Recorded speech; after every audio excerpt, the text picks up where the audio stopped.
오늘 새벽에 주시는 말씀을 받습니다. 어제와 동일하게 우리 다시 한번 요한복음 18장 12절에서 14절까지 말씀을 한 절씩 교독하고 14절은 같이 읽도록 하겠습니다. 12절입니다. 이에 군대와 천부장과 유대인의 아랫사람들이 예수를 잡아 결박하여 먼저 안나스에게로 끌고 가니 안나스는 그 해의 대제사장인 가야바의 장인이라. 14절 함께요. 가야바는 유대인들에게 한 사람이 백성을 위하여 죽는 것이 유익하다고 권고하던 자로라. 아멘. 하나님 말씀입니다. 오늘은 나는 알곡인가 쭉정이인가 라는 제목으로 말씀을 나누고 기도할게요. 어제 새벽에 제가 여러분에게 그런 제목으로 설교를 했어요. 예수님을 십자가에 또 못 박는 사람들이 있다 그랬죠. 얼마든지 제2의 안나스, 제2의 가야바 같은 2000년 전에 십자가에 못 박히신 예수님을 또 내 손으로 십자가에 못 박는 사람들이 있을 수 있습니다. 그래서 어제 오늘 본문의 말씀으로 우리가 정말 해서는 안 될 일이 예수님을 죽이는 선택을 해서는 안 된다라는 말씀을 드렸어요. 그러면서 고의적으로 짓는 그 타락한 자의 그 마음의 상태가 얼마나 무서운지, 그러나 소망이 있는 것은 우리가 죄 가운데 무너질 수는 있어요. 그러나 내가 회개의 심령, 하나님 앞에 애통의 마음을 포기하지 않는 한, 그 마음이 내게 있는 한 우리에게는 여전히 소망이 있습니다. 그런데 그 회개가 살아있는 은혜로운 하나님의 백성에게 주님이 오늘 또 한 번 중요한 명령을 우리에게 주세요. 오늘 그 두 번째 말씀을 우리가 좀 나누기를 원합니다. 두 번째 말씀은 예수님처럼 죽어야 한다는 거예요. 이제 우리가 예수님을 죽이는 자가 아니라면 이제는 예수님처럼 내가 죽어야 한다는 겁니다. 물론 우리가 사실은 칼을 내려놓고 고난의 잔을 마신다라는 것도 너무너무 어려운 일인데, 예수님은 한 걸음 더 나아가서 저와 여러분을 향해서 이제 예수님을 죽이는 자가 아니라면 너는 죽어야 한다. 예수님처럼 죽어야 한다. 여러분, 예수님은 왜 그렇게 우리에게 죽음을 명령하시고 죽음을 강조하실까요? 이유가 있다는 거예요. 우리가 죽는 것이 바로 복이기 때문에 그렇습니다. 여러분 꼭 기억하셔요. 내게 죽음이 복인 거예요. 만약에 왜 죽음이 복일까?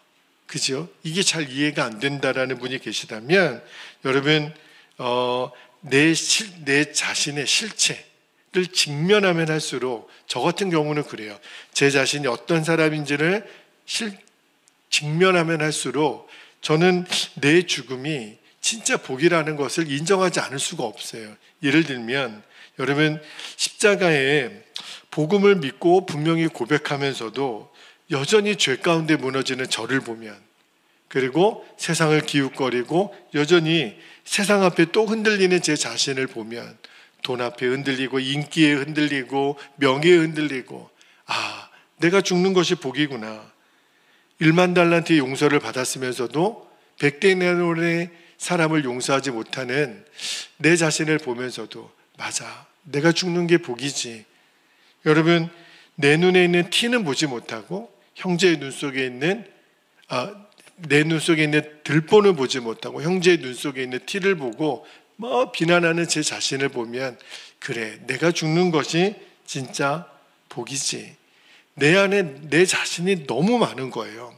그때마다 저는 절망하거든요. 그런데 주님 주신 마음이, 그래서 너의 죽음이 복이다 라는 마음을 주세요. 이러한 내 자신에 대한 완전한 절망을 느끼는 사람은 내 죽음이 복이다 라는 거를 100% 동감할 거예요. 그러나 여러분, 우리의 힘으로는 스스로 죽을 수가 없어요. 왜냐하면 내 자신이 죄덩어리이기 때문에 내 존재가 바뀌지 않으면 우리는 죽음을 경험하지 못합니다. 그런데 너무 감사하게 우리가 예수님을 영접하면 예수님이 우리 안에 오시죠. 십자가 복음은 뭘 말하는 거예요? 내가 예수님을 영접하면 그 예수님이 나와 함께 십자가에서 이미 죽었다고 선언해 주세요. 그래서 예수님의 십자가가 내 십자가가 되는 거예요. 자, 그럼에도 불구하고 이미 우리는 십자가에서 예수님과 함께 죽었다고 말씀을 하잖아요.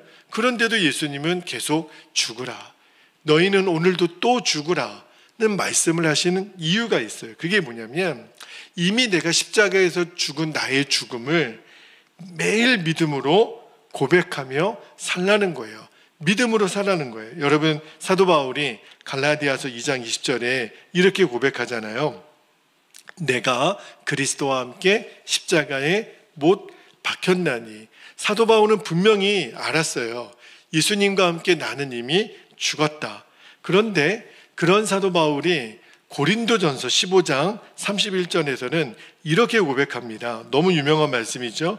형제들아, 내가 그리스도 예수 우리 주 안에서 가진 바 너희에 대한 나의 자랑을 두고 단언하노니. 뭐라고 고백해요? 나는 날마다 죽노라. 여러분, 갈라디아서가 고린도전서보다 먼저 기록되어 있거든요. 그러면 사도 바울은 이미 죽었다면서요. 이미 십자가에 못 박혔다면서요. 그런데 이미 죽은 내가 뭘 또 고린도전서에서는 날마다 또 죽냐 말이에요. 아니, 죽었다가 또 살아났다가 또 죽었다가, 그런 고백입니까? 왜 죽었는데 고린도전서에서는 왜 나는 날마다 죽노라 이렇게 고백을 할까요? 여러분, 갈라디아서의 그 죽음의 고백, 갈라디아서 2장 20절에 죽음의 고백은요, 저와 여러분이 예수님을 믿을 때 이미 이루어진 구원의 사건이에요. 이미 우리는 예수님과 함께 나의 옛 자아는 죽었습니다. 여러분, 예수님은 니고데모에게 거듭남의 이야기를 하셨잖아요. 왜냐하면 다시 태어나려면 먼저 죽어야 되거든요. 그 의미예요. 여러분, 죽지 않으면 다시 회심을, 그 중생을 경험할 수 없으니까. 근데 분명한 것은 이제 우리가 예수님을 믿었다라는 것은 다시 태어난 거예요. 그러니까 이미 우리는 죽은 자예요. 그래서 구원을 얻은 거죠. 그런데 그런 우리에게 아직도 이 육신의 죄의 습성은 남아있다는 겁니다. 이미 죽었지만 내 육신이 살아있는 한 이 육신이 계속 가져다주는 이 죄의 습관하고는 우리가 계속 싸워요. 그래서 사도 바울이 그 육신이 가져다주는 그 죄된 성품과의 그 싸움을 향하여 나는 날마다 죽노라, 그렇게 고백한 거예요.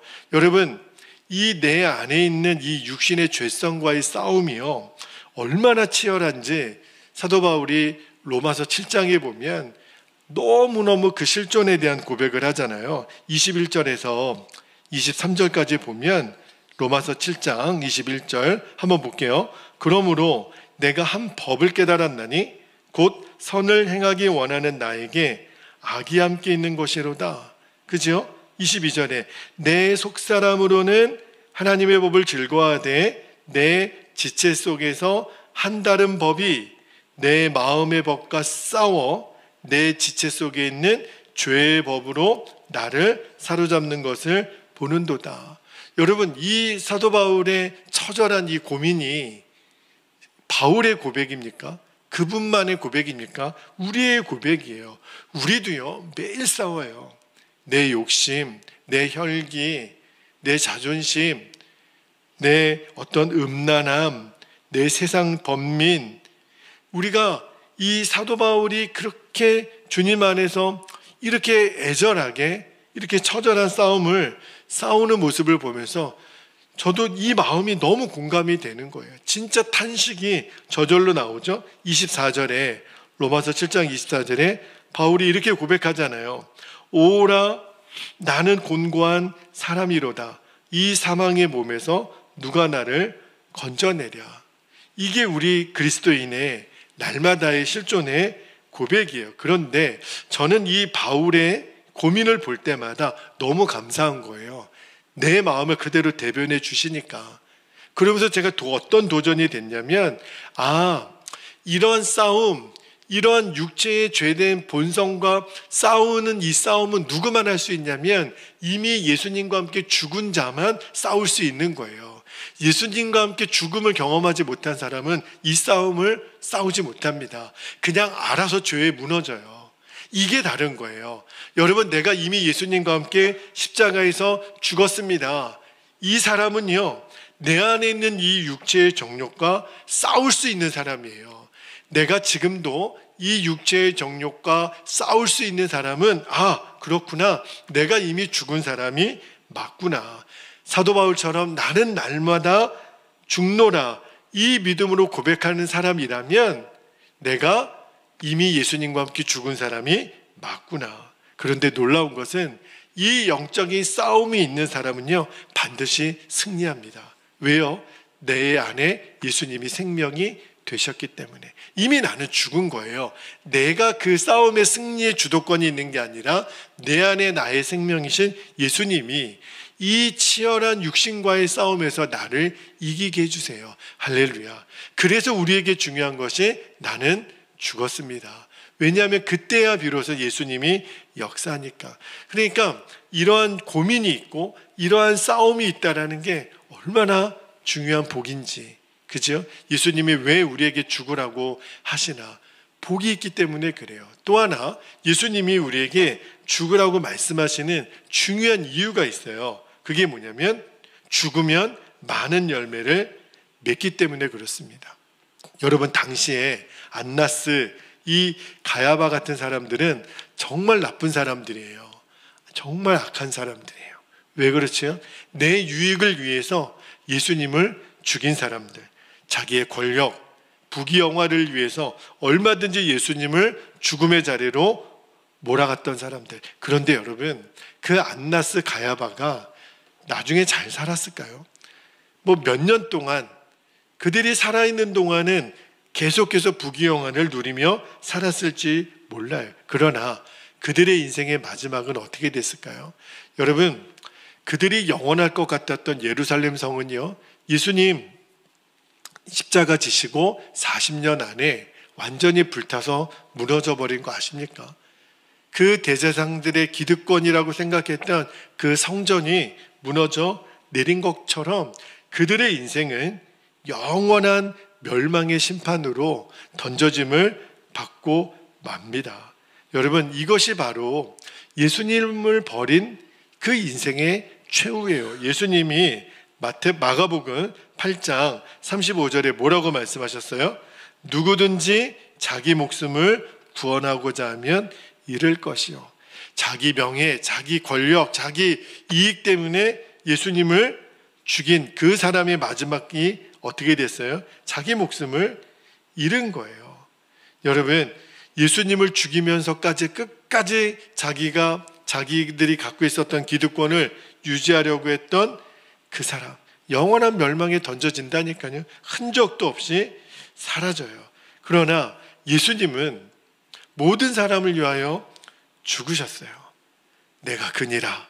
내가 자원하여 예수님은 십자가를 지셨고 십자가에서 죽으셨어요. 그러나 예수님의 죽음은 그걸로 끝난 게 아니에요. 예수님 부활하셨어요. 그리고 하나님 보좌 우편에 앉으셔서 지금 온 우주와 온 만물을 그분 발 앞에 주님 하나님은 그를 세우시고 다스리고 계세요. 여러분, 왜 우리에게 사도 바울이 죽는 것이 복인가? 여러분, 저 또한 여러분에게 죽는 것이 복이라고 전할 수 있는 유일한 근거는 바로 우리 예수님 때문에 그래요. 왜 그러냐면 예수님이 죽어야만 부활하실 수 있는 거거든요. 왜 주님이 우리에게 죽으라 그럴까요? 예수님이 부활하신 것처럼 너희들도 부활할 거니까. 그렇구나.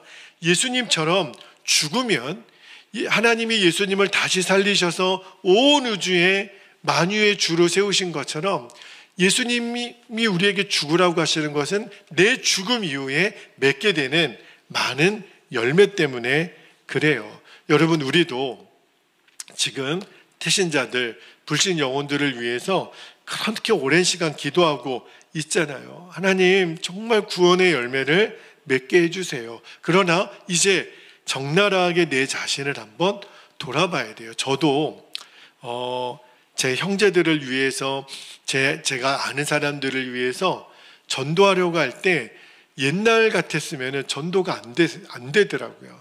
교회 다녀보세요. 예수님 믿으세요. 별의별 방법을 다 써도 안 돼요. 왜 그럴까? 지금 깨닫게 되는 것은 주님이 저에게도 말씀하시기를 너가 죽지 않아서 그래. 여러분, 영혼의 구원은요, 엄밀히 말하면 죽음으로 뿌려진 씨앗이 아니면 맺어질 수 없다라는 것을 알았어요. 결국은 내 죽음입니다. 내가 남편을 위하여, 형제를 위하여, 자녀를 위하여 어떻게 하면 그들을 구원할까? 주님이 오늘 가르쳐 주시는 답이 하나 있어요.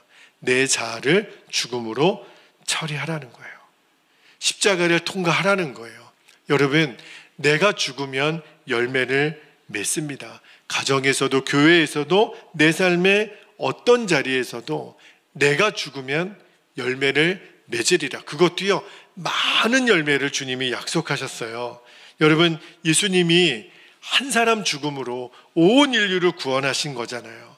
죽는 거는 나 한 사람인데 나 한 사람 때문에 많은 영혼이 구원을 받습니다. 그 말씀이 요한복음 12장 24절에 나와요. 너무너무 유명한 말씀이죠. 요한복음 12장 24절에 내가 진실로 진실로 너희에게 이르노니 한 알의 밀이 땅에 떨어져 죽지 아니하면 한 알 그대로 있고 죽으면 많은 열매라 그랬어요. 많은 열매를 맺느니라. 이게 최고의 복 아닐까요? 여러분, 내가 죽어 많은 열매를 맺을 수 있다면 땅에 떨어져 죽은 이 미랄은요, 가장 복된 삶의 인생이 아닐까요? 여러분, 인간적인 눈으로 보면 당장은 이 안나스, 가야바 같은 사람들이 훨씬 더 편하겠죠. 그리고 그렇게 신앙생활하는 것이 눈에 보기에는 더 좋아 보일 수도 있어요. 여러분, 지금은요, 내가 종교 지도자들처럼 예수님을 대하든 아니면 예수님처럼 날마다 죽든 별 차이가 없어 보여요. 그죠? 지금 당장은 그래요. 여러분, 어쩌면 이 안나스, 가야바 같은 사람들은, 이런 사람들은 교회에서 박수 받을지도 몰라요. 나름대로 폼나 보이죠. 뭔가 누리는 것 같죠. 지금은 얼마든지 그래도 별 차이가 없어 보일 수 있겠지만, 그러나 여러분 꼭 기억하셔야 돼요. 이제 하나님께서 허락하시는 환난과 핍박의 때가 오잖아요. 그러면 내가 살기 위해 예수님을 죽이느냐, 아니면 예수님처럼 나도 죽느냐, 둘 중에 하나입니다. 우리들의 인생은 결국 그렇게 나눠질 거예요. 나 살고자, 내가 누리고자, 이 부귀 영화를 내가 누리고자 내가 예수님을 죽이는 선택을 하든지, 아니면 예수님과 함께 내가 죽든지. 지금은요, 제자들이 물었어요. 왜 알곡과 쭉정이를 지금 함께 둡니까? 지금 쭉정이를 쳐버려야 됩니까? 그냥 두라. 그냥 두라 그랬어요. 지금은요, 알곡과 쭉정이가 함께 섞여 있죠. 그런데 여러분, 환난과 핍박이 오잖아요. 그러면 알곡과 쭉정이는 분명히 드러납니다. 지금은 섞여 있어서 잘 누가 알곡이고 누가 쭉정인지 안 드러나는 것 같잖아요. 환난과 핍박이 오면 드러나요. 결국은 마지막에 예수님 뭐라고 말씀하셨냐면, 알곡은 천국 창고에 들이지만 쭉정이는 어떻게 돼요? 꺼지지 않는 불에 던져집니다. 그러면 이제 물어야 돼요. 오늘 설교 제목이 나는 알곡인가 쭉정이인가? 어떻게 알 수 있을까요? 꼭 환난과 핍박이 와야 알 수 있을까요? 아니에요. 여러분, 환난과 핍박의 때에는 알곡인지 쭉정인지 그냥 드러나는 거예요. 그러면 오늘 말씀을 통해 우리는 이미 알아요. 내가 알곡인지 쭉정인지 이미 압니다. 환난과 핍박의 때는 드러날 뿐이에요. 그러나 이미 내가 알곡인지 쭉정인지 안다니까요. 만약에 안나스, 가야바 같이 내 유익을 위해서, 내 부귀 영화를 위해서 예수님을 죽음의 자리로 내몬다면, 다시 말하면 오늘도 하나님의 말씀을 내가 버린다면, 고의적으로 예수님 말씀에 불순종하고 있다면 그 사람은 쭉정이입니다. 나중에 환난이 오기도 전에 그 사람은 이미 쭉정이에요. 하나님이 그걸 모르시겠어요? 자기 유익 때문에 오늘도 예수님 말씀을 버리는 사람인 거를 모르시겠어요? 그래서 세상 쫓아가고 돈 쫓아가고 사람 쫓아가고 명예 쫓아가고 또 예수님 십자가에 못 박는 사람들을 하나님이 모르겠어요. 그런데 내가 연약해서 또 넘어진다 할지라도 내 안에 애통함이 있어요. 오라 나는 공고한저로다. 또 넘어져도 또 다시 일어나서 사도 바울처럼 나는 날마다 죽노라. 이 말은 나는 날마다 죄와 싸우노라 그 말이거든요. 내가 오늘도 죄와 싸우고 있다면 주님 말씀에 순종하기 위해서 오늘도 내 육신을 쳐서 복종시키고 있다면 예수님처럼 다른 사람을 향하여 내가 죽음을 선택할 수 있다면 그 사람은 알곡입니다. 주님이 다 아세요. 지금 오늘도 내가 죄와 싸우고 있는지 기꺼이 내가 예수님처럼 내 죽음을 인정하고 그 믿음으로 살고 있는지 주님이 모르실 리가 없어요. 여러분 알곡과 쭉정이는 나중에 추수 때 드러날 뿐이지 이미 오늘도 내가 예수님을 죽이는 그 사람이 갑자기 변하여 알곡이 되지 않습니다. 쭉정이는 쭉정이로 인생을 마치고 말 거예요.